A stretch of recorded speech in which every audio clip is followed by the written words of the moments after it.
પારડી તાલુકાના નેવરી ગામે સડક ફળિયા સ્થિત ગમખ્વાર અકસ્માત સર્જાયો હતો, જેમાં 3 વ્યક્તિઓના ઘટના સ્થળે જ મોત થયા છે। મહિલાની બોડી ટાયર નીચે દબાઈ જતાં 2 ટૂંટા થયા, બીજી મહિલાના પણ લોચા નીકળી ગયા હતા। બંને મહિલા જ્યાં અકસ્માત થયું તે જ ગામની હોવાનું જાણવા મળ્યું છે। જે મહિલા ટાયર નીચે 2 ટુકડા થયા તે અકસ્માત સ્થળની સામેની ઘરની જ મહિલા છે એવું જાણવા મળ્યું છે।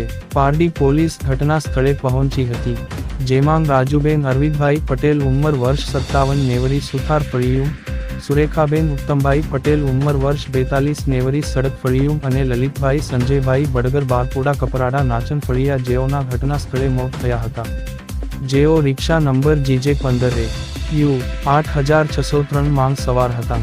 આયસર ટેમ્પો નંબર RJ.19G F.9387, જ્યારે પિકઅપ વાહન ચાલક અકસ્માત સર્જી ફરાર થઈ ગયો હતો।